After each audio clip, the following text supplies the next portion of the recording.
ஓம் வீரத்வஜாய வித்மஹே விக்னஹஸ்தாய தீமஹி தன்னோ பௌம பிரசோதயாத். சிவஸ்ரீ ஜோதிடம் வியூவர்ஸ் எல்லாருக்கும் வணக்கம். இந்த வீடியோல ஜூன் மாத பலன்களை பார்க்கலாம்.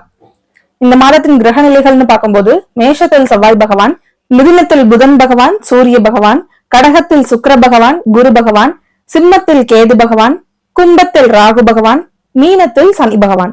இந்த மாதத்தின் விசேஷங்கள் என்னன்னு பார்த்தா 14ஆம் தேதி இந்த மாதத்தினுடைய அமாவாசை தினம், 26ஆம் தேதி மொஹரம் பண்டிகை, 29ஆம் தேதி இந்த மாதத்தினுடைய பௌர்ணமி தினம். இது எல்லாத்துக்கும் மேல ஜூன் மாதம் 2ஆம் தேதி குரு பகவான் மிதுன வீட்டிலிருந்து கடக வீட்டுக்கு பயிற்சியாராரு. 12 வருஷத்துக்கு அப்புறம் உச்சத்தை அடையக்கூடிய குரு பகவானின் பயணம் கடக வீட்டிற்கு.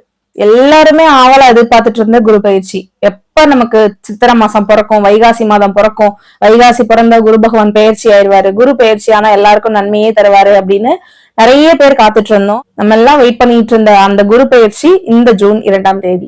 நவ கிரகங்கள்ல முழுமையான சுபர்னு பார்த்தா அது குரு பகவான் மட்டும்தான். ஜூன் மாதம் 2ஆம் தேதி குரு பகவானின் ஆலயங்களும் நவ கிரகத்திற்கான ஸ்தலங்களும் எப்படி மக்கள் வெள்ளத்தில் நிரம்பு வழிய போகுதுன்னு நம்ம பார்க்கதான் போறோம். கோயில்கள் அத்தனையும் ஸ்தம்பிக்க போகுது.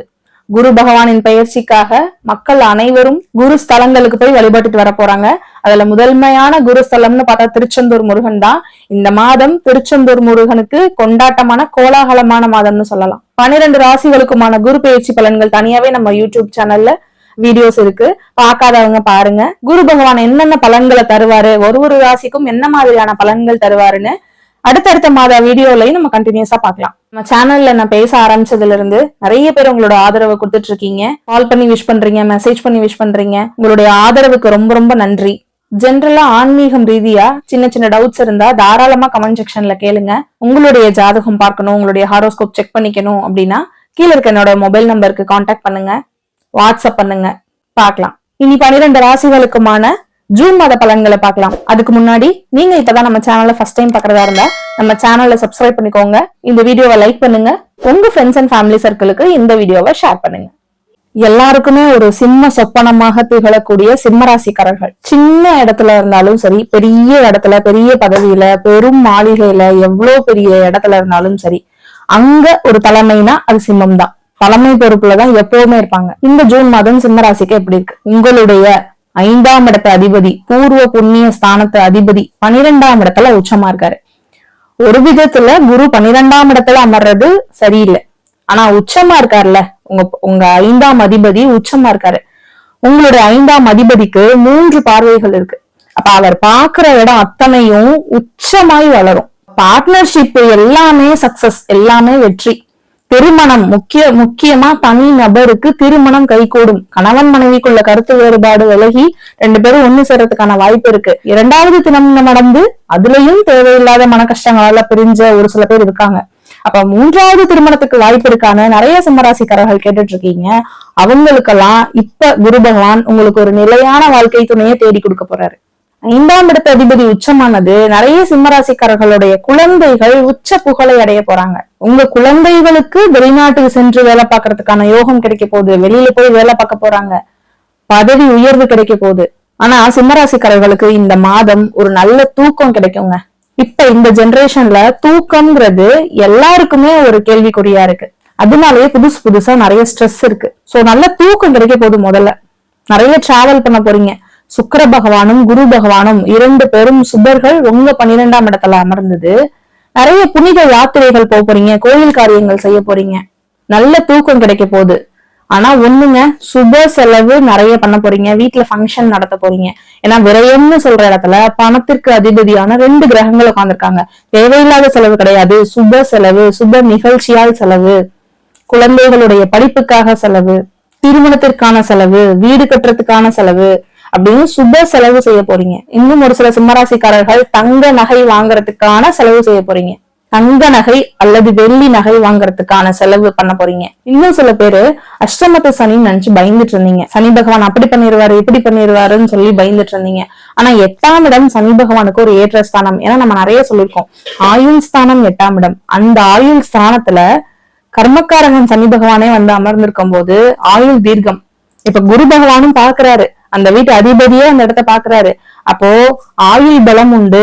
சிம்மராசிக்காரர்கள் சின்ன குழந்தையில இருந்து 70-80 பெரியவர்கள் வரையும் ஆயுள் பலம் உண்டு. அதே நேரத்துல 8ஆம் அதிபதி 12ஆம் இடத்துல அமர்ந்திருக்காரு. அப்ப திடீர் அதிர்ஷ்டம், திடீர் ராஜயோகம். பொதுவா 12ல குரு இருக்க கூடாது, ஆனா அவங்களுடைய 8ஆம் அதிபதி 12ஆம் இடத்துல அமர்ந்தது சடனா ஒரு ராஜயோகம் கிடைக்கும், சடனா ஒரு திடீர் அதிர்ஷ்டம் கிடைக்கும். ஓவர் நைட்ல லாட்டரி அடிக்கும், கோடீஸ்வரத்துக்கான வாய்ப்பு கிடைக்கும். எப்பவுமே ராகு பகவான் அமர்ந்திருக்க இடத்த பெருசா பூம் பண்ணி கொடுப்பாரு. நிறைய பெரிய மனித தொடர்புகள் கிடைச்சிட்டு இருந்தது, குரு வேற பாத்துட்டு இருந்தாரு. இப்ப குரு பார்வை இல்ல. நீங்க போய் சேர்ற இடம், நீங்க போய் பேசுற இடம், நீங்க போய் சம்பந்தப்படுற இடம் எல்லாமே பெரிய மனித தொடர்புகளாவே இருக்கும். ஆனா நீங்க கொஞ்சம் கேர்ஃபுல்லா இருக்கணும். ஏன்னா அந்த வீட்டு அதிபதி யாரு? சனி பகவான். அவரு 8ஆம் இடத்துல மறைஞ்சிட்டாரு. அப்ப ராகு பகவான் முழுக்க முழுக்க நீங்க போய் சம்பந்தப்படுற எல்லா இடத்துலயும் ராகு பகவான் தான். பெரிய மனித தொடர்பு. நம்ம ரொம்ப பெரிய இடத்துக்கு போகும்போது ஒரு சில நம்பிக்கை இல்லாத சூழ்நிலை வரும். அந்த ஒரு விஷயத்துல மட்டும் கவனமா இருக்கணும். உங்களுடைய ராசிநாதன் சூரிய பகவான் 11ஆம் இடத்துல போய் அமர்ந்திருக்காரு. அதுவும் ஆட்சியான புதன் பகவானோட 11ஆம் வீட்டு அதிபதியோடவே சேர்ந்து போய் அமர்ந்திருக்காரு. உங்க ராசிநாதன் 11ஆம் இடத்துக்கு போனது பெரிய பெரிய பெரிய லாபம்னு சொல்லலாம். பெரிய போஸ்ட், உயர் பதவி, ப்ரொமோஷன் எல்லாமே கிடைக்க போகுது. அதிக லாபம் கிடைக்க போகுது. ஆசை அபிலாசை சொல்லக்கூடிய இடம். அப்போ உங்க ஆசைகள் அத்தனையும் நிறைவேறக்கூடிய காலகட்டம். நல்ல டிராவல் பண்ண போறீங்க. ஆன்மீக சுற்றுலா தான் முழுக்க முழுக்க. 11ஆம் இடத்துல 11 கூடியவன் ஆட்சியா இருக்கிறது. உங்களுடைய மூத்த சகோதரர்கள் வழியா உங்களுக்கு ஹெல்ப் நிறைய கிடைக்கும். ஒரு சில சிம்மராசி குழந்தைகளுக்கு அரசாங்க உத்தியோகம் கிடைக்கிறதுக்கான வாய்ப்பு இருக்கு. யாராவது வீடு கட்டணும்னு நினைச்சிட்டு இருந்தீங்கன்னா இந்த டைம் பிளான் பண்ண ஸ்டார்ட் பண்ணுங்க. ஏன்னா உங்களுடைய 4ஆம் இடத்துக்கு குருவின் பார்வை கிடைச்சிட்டு இருக்கு. 4க்குடைய அதிபதி செவ்வாய் பகவான் அவருடைய இன்னொரு வீடான மேஷ வீட்டுல ஆட்சியா இருந்து அதே 4ஆம் இடத்தையும் பாத்துட்டு இருக்காரு. அப்ப நீங்க யாராவது வீடு கட்டணும்னு நினைச்சீங்கன்னா இந்த டைம்ல ஸ்டார்ட் பண்ணுங்க அல்லது பிளான் பண்ணுங்க. ஏன்னா ஒரு விதத்துல செவ்வாய் பகவான் உங்களுடைய 9ஆம் இடத்து அதிபதி. இப்ப 4ஆம் இடத்துக்கும் 9ஆம் இடத்துக்கும் அதிபதி அவர் தான். அப்ப உங்க தாய் தந்தையினுடைய சொத்துக்கள் இந்த நேரத்துல உங்ககிட்ட வரும். அப்ப அதன் மூலியமா நீங்க வீடு கட்டணும் இல்ல உங்க வீடை ஆல்டர் பண்ணணும் அப்படின்னா இந்த டைமை பக்காவா யூஸ் பண்ணிக்கோங்க. அதாவது ஒரு பெரும் பணம், பெரிய பணத்துக்கு அதிபதியான குரு பகவான் 12ஆம் இடத்துல உச்சமாயிருக்காரு. அப்ப நிறைய செலவாக போகுது, பெரிய பெரிய அமௌண்ட் செலவாக போகுது. சுப செலவா மாத்திக்கோங்க. உங்க வீட்டுல ஒரு ஃபங்க்ஷன் பண்ணுங்க, வீடு கட்டுங்க, கார் வாங்குங்க. சுப செலவா அந்த செலவா மாத்திக்கோங்க. 9ஆம் இடத்துல 9ஆம் அதிபதி ஆட்சி, 11ஆம் இடத்துல 11ஆம் அதிபதி ஆட்சி, 12ஆம் இடத்துல குரு பகவான் உச்சம். ஏகப்பட்ட நன்மைகள். நீங்க கவனமா இருக்கிறது உங்க ஹெல்த்லயும் நீங்க போய் சம்பந்தப்படுற இடத்துலயும் மட்டும்தான். ஏன்னா உங்க ராசியிலேயே கேது பகவான் டிராவல் பண்ணிட்டு இருக்காரு. ஒரு நிலையான முடிவு எடுக்கக்கூடிய அத தன்மையை கொடுத்துட்டு இருக்காரு. எங்க போனாலும் நீங்க தான் கிங். ஆனா பொறுமையை கடைபிடிக்கணுங்கிறத மட்டும் ஞாபகம் வச்சுக்கணும். சிம்மராசிக்காரர்கள் நிறைய பேருக்கு திருமணமாக போகுது.